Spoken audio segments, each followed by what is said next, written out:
Halo semuanya, hari ini akan saya jelaskan materi tentang pertemuan 1 pemrograman berorientasi objek dengan topik class, object, attribute, and visibility atau modifier. Yang pertama, apa sih OOP itu? OOP adalah model pemrograman yang paling banyak dipakai saat ini. OOP telah menggantikan teknik pemrograman prosedural yang telah dipakai sejak tahun 70-an. Java adalah bahasa yang berorientasi objek, karena itu harus paham OOP agar dapat produktif menggunakan Java. Program yang berorientasi objek akan terdiri dari objek-objek, ini sudah jelas ya, karena yang namanya judulnya juga program berorientasi objek, maka di dalamnya pasti akan ada objek-objek. Kemudian objek ini seringkali akan merepresentasikan apa yang ada di dunia nyata. Ya, jadi objek ini sama seperti yang ada di dunia nyata kita. Contohnya seperti kalau misalkan kita di sini ada kelas namanya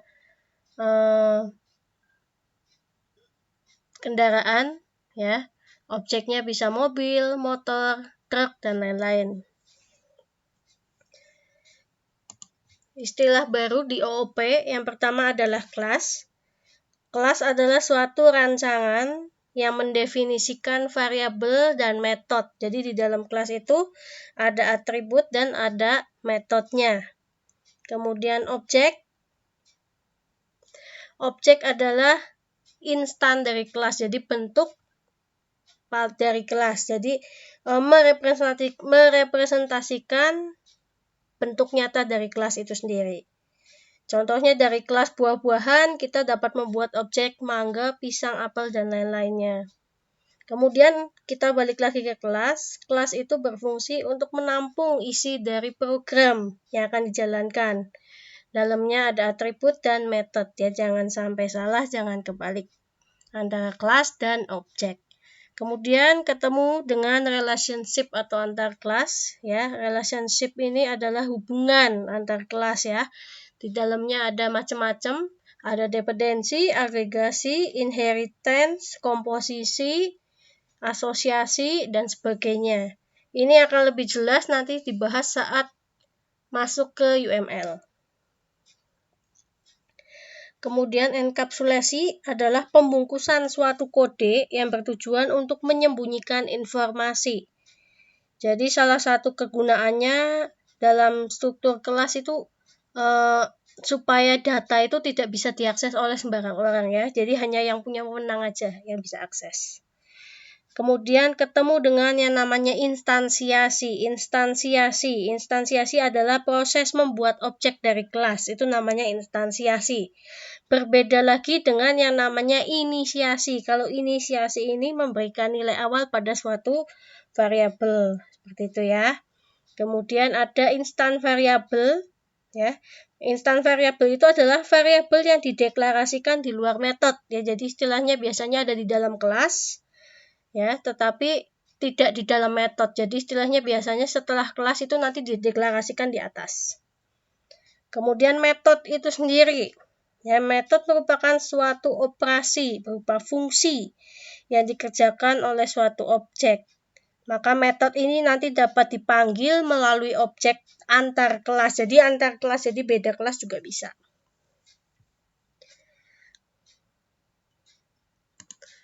Selanjutnya, ini adalah ilustrasinya. Jadi di pabrik mobil, sebelum seseorang mengendarai mobil, tentu Anda harus membuat mobil tersebut.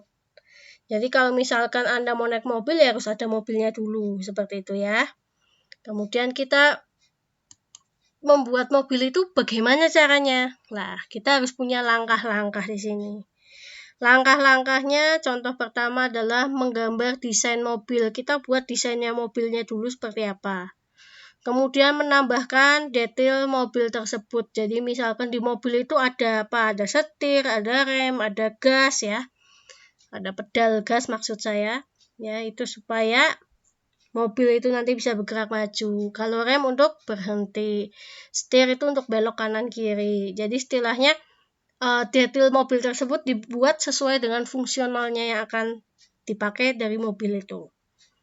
Lalu langkah ketiga, proses pembuatan mobil dimulai. Jadi objeknya ini bisa segera dipakai.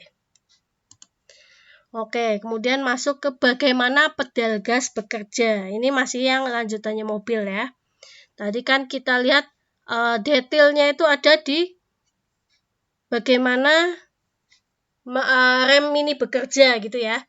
Apa yang sebenarnya terjadi di dalam mesin pada saat gas diinjak. Apakah Anda sebagai pengendara perlu tahu bagaimana cara kerja detail dari pedal gas? Tentu tidak. Jadi Anda itu nggak perlu tahu itu caranya gimana, rumus apa yang dipakai, tombol apa dan seterusnya. Anda tidak perlu tahu ya. Yang perlu Anda tahu adalah kalau pedal gasnya itu diinjak, maka mobil akan melaju. Artinya, detail dan cara kerja pedal itu disembunyikan dari penggunanya. Ya, jadi Anda atau penggunanya itu harus cukup tahu saja aturan dan fungsinya. Jadi ini objek sudah disiapkan, sudah tersedia, kita tinggal pakai. Nggak perlu tahu isinya objek itu seperti apa gitu ya. Jadi kita tahu injak pedal gas sebelah tengah, maka mobil akan melaju. Desain mobil menjadi objek mobil ya. Jadi kalau kita menggambar desain mobil ini sama aja kayak kita membuat sebuah mobil ya. Kesimpulannya, sebelum Anda membuat objek mobil, Anda harus merancang desainnya dulu. Lalu di dalam rancangan tersebut berikan detail cara kerja mobil. Ya, tetapi disembunyikan dari para penggunanya ya. Jadi istilahnya dienkapsulasi. Setelah desain mobil dibuat, maka kita dapat membuat berbagai objek mobil yang diinginkan. Jadi kalau mobil ini sudah dibuat objek ya, mobilnya mau diapakan saja bisa. Apa hubungannya dengan OOP? Ya, sama halnya dengan penyembunyian detail pedas pada sebuah mobil. Di OOP kita juga menyembunyikan detail pemrograman di dalam sebuah metode atau fungsi. Metode-metode ini dibuat dan disimpan bersama dalam sebuah rancangan atau desain yang namanya kelas. Ya, jadi kalau kita lihat tadi mobil ya, kelas itu sebagai rancangan mobilnya. Rancangan tadi kan waktu di slide 3 kalau tidak salah, itu kelas ini di dalamnya ada atribut dan metode ya. Jadi kelas ini adalah rancangan mobilnya. Kemudian metode ini apa? Kalau bahasa lainnya adalah fungsionalnya. Ya, metodenya apa saja? Injak gas, injak rem, belok kiri, belok kanan dan sebagainya. Ya. Jadi metode ini ada di dalam kelas. Lalu kelas dan objek. Kalau kita membedakan antara kelas dan objek itu sangat jelas sekali ya. Kalau kelas kita anggap sebagai cetakan kuenya, maka objeknya adalah kue. Jadi kuenya, hasilnya, outputnya itu objeknya. Kelasnya adalah cetakan kuenya.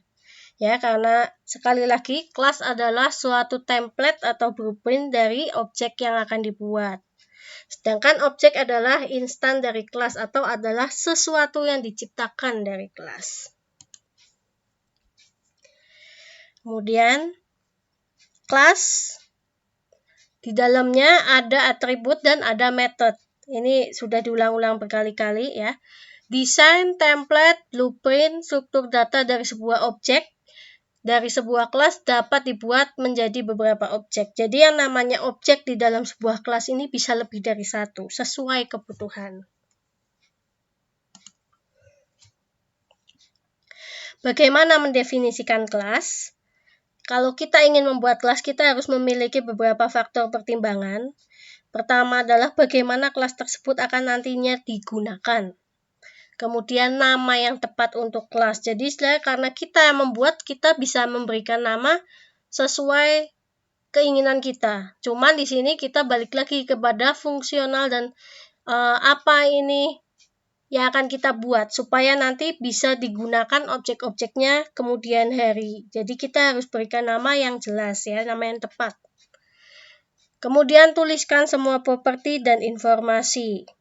Terus perhatikan urutan metode di dalam kelas dan di mana nantinya kelas akan digunakan atau sifat aksesnya bagaimana.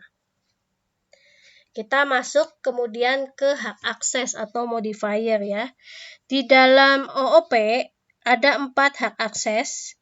Yang pertama adalah private, yang kedua protected, ketiga public, dan keempat default.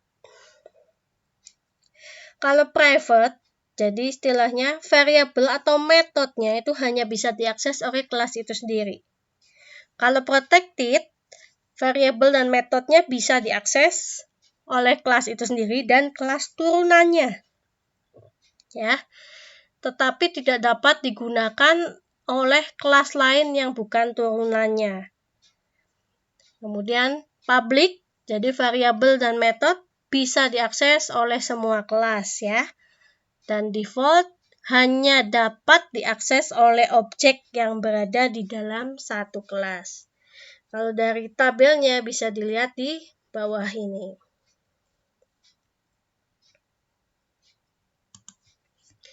Kemudian mendefinisikan kelas ya. Ini adalah bentuk umum dari kelas. Yang pertama ada modifiernya. Ini kita bisa isikan apa? Public, protected, atau private. Ya, lalu sini ada kata kelas. Berarti ini mendefinisikan kelas. Public class.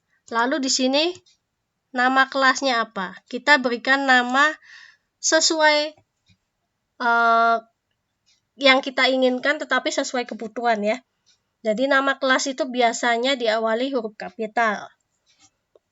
Lalu ada tanda kurung kurawal ini dan diakhiri kurung kurawal tutup yang ini. Di dalamnya nanti diisikan atribut dan metode. Kalaupun tidak ada atribut dan metodenya pun ini sudah disebut kelas.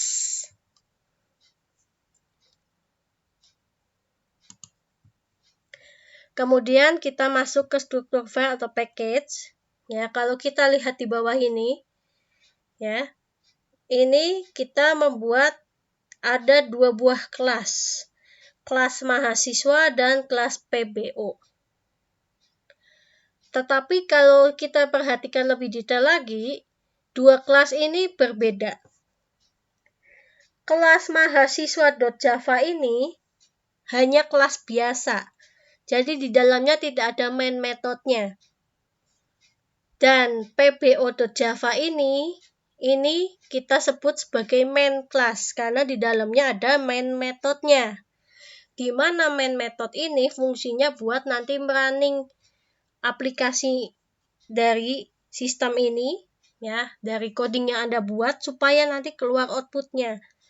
Jadi kalau tidak ada main metodenya, maka aplikasinya Anda kalaupun benar itu hanya bisa dikompil, tetapi tidak akan menghasilkan output atau keluaran ya. Jadi tidak bisa running gitu ya. Seperti itu. Kemudian kelas ya. Kita biasanya kalau melihat kelas ya, kita di atas ini pasti ada namanya package. Package ini kita beri nama package PBO. Ini gambarnya ada yang di sini. Package PBO.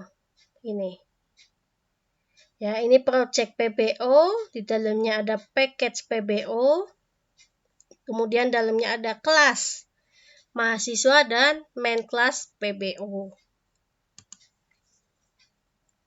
Ini adalah bentukan dari kelas ya, namanya public class mahasiswa. Ini berarti punyanya yang ini, yang atasnya main class ya, mahasiswa.java. Ini dalamnya ini. Ada yang namanya atribut. Atribut ini bisa berupa variabel, konstruktor, dan lain-lain. Kemudian ada yang namanya method. Method ini fungsi-fungsi ya. Jadi istilahnya ini metode buat alamat, tampilkan nama, dan lain-lain. Kemudian bagaimana kalau kita tadi ini kan kelas mahasiswa ini sudah jadi ya. Nah, kita bagaimana membuat membuat objek dari kelas mahasiswa tadi. Misalkan kita membuat objek namanya Diana. Ya. Ini masih di dalam package yang sama, package PBO. Kelasnya namanya kelas PBO. Ini kelas yang main kelas yang ini ya, yang di blok pbo.java.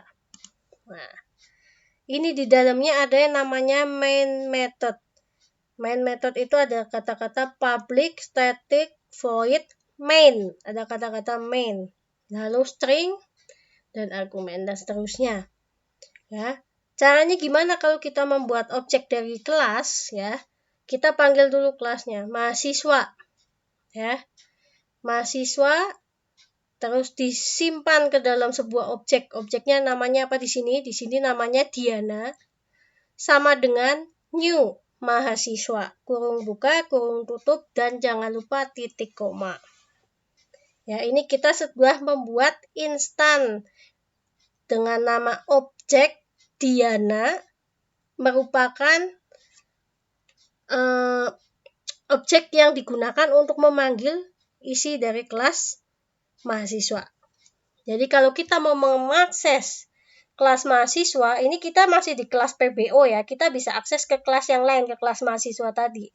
Kita tinggal panggil Diana, titik, lalu akan nanti keluar atribut atau metode yang akan ditampilkan. Di sini ya, Diana titik nama. Lalu kita isikan Diana bla bla bla, Diana titik JK. Kita isikan string bla bla bla. Ya, kemudian kita bikin variabel tampilkan.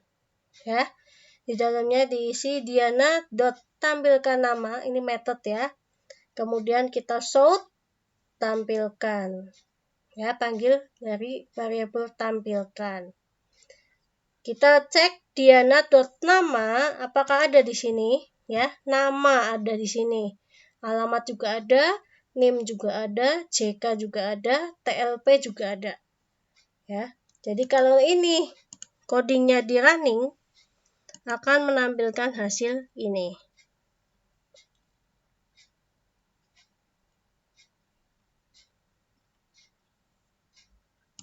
Selanjutnya, merancang aplikasi program berbasis OOP. Sekarang Anda diminta untuk merancang suatu program untuk sebuah bank. Jadi, kita anggap saja kita membuat aplikasi bank, ya. Dalamnya itu pasti ada namanya rekening. Dengan menggunakan konsep yang sama dengan yang mobil tadi, silahkan didesain sebuah kelas yang merepresentasikan rekening. Ya, dengan di dalamnya ada 3 metode untuk menyimpan uang atau menabung, mengambil uang atau menarik, dan memeriksa saldo untuk melakukan cek. Seperti itu.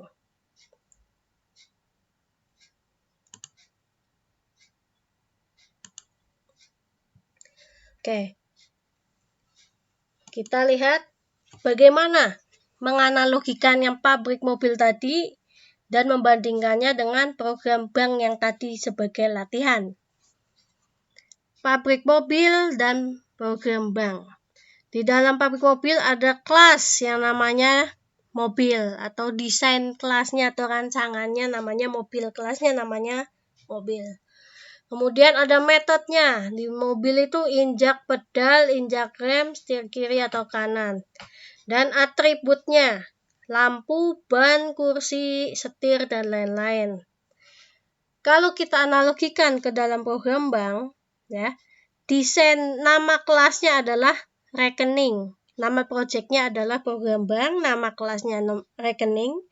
Di dalamnya ada metode menabung, menarik uang, dan memeriksa saldo. Kemudian atributnya apa saja? Ya, nomor, nama pemilik, jumlah saldo. Ini bisa sebagai variabel juga.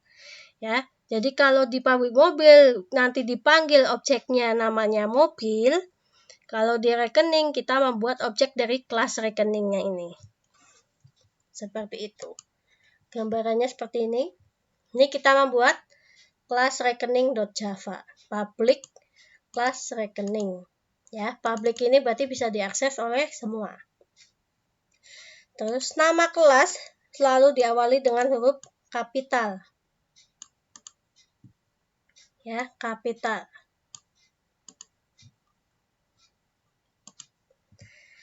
Kemudian di dalam kelas rekening yang tadi kita bikin method. Isinya ini ya, public void check saldo. Jadi nama metodenya adalah check saldo. Di dalamnya misalkan kita ambil yang mudah saja. Kita ketikkan selamat datang di rekening Anda, saldo Anda adalah 150.000. Ya, jadi intinya di sini hanya mencetak saja ke layar. Kalau misalkan metode cek saldo ini dipanggil. Apakah ini masih bisa dijalankan atau di running? Ya, bisa. Hanya bisa di-compile, tidak bisa di-run ya, karena ini bukan main method, bukan main class. Belum punya main class. Jadi ini nggak bisa akan menghasilkan output, nggak bisa, tetapi hanya bisa di-compile. Oke. Kemudian ada beberapa catatan penting. Yang pertama, objek. Objek adalah representasi dari sebuah entitas. Contohnya, mobil, mesin soda, ATM, dan sebagainya. Kelas itu di dalamnya ada atribut dan method. Ya. Contohnya, kalau remote TV sebagai objeknya, ya, maka atributnya adalah channel, volume, menu, lalu on dan off. Metodenya memperbesar volume, mengecilkan volume, mematikan dan menghidupkan. Ini adalah representasi OOP dalam dunia nyata. Kemudian kita lihat di sini. Ya. Di dalam package ada class. Di dalam kelas ada objek, di dalam objek ada method dan atribut. Lalu ini adalah cara pemanggilan ke dalam objek atau instansiasi ya. Jadi ini adalah kelas, nama kelas yang akan dituju, yang akan dipanggil. Kita buat objek namanya myWindow. Kemudian pembuatan kelas. Ya, nama kelas itu biasa digunakan nama benda dan diawali dengan huruf kapital, ya, huruf besar, huruf pertamanya. Kemudian jangan lupa menggunakan akses modifiernya 4P ya, public, private, protected, package tidak, ya. Kemudian body of class, di dalamnya ada atribut dan method.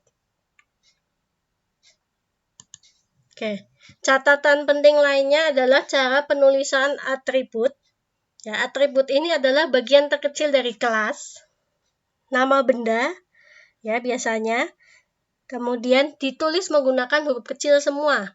Kalaupun misalkan namanya panjang bisa dipisah seperti ini, ya. Tetapi tidak menggunakan spasi ya, pakai underscore bisa atau langsung digabung bisa. Ya, jangan lupa pakai akses modifiernya juga. Jangan tipe datanya apa.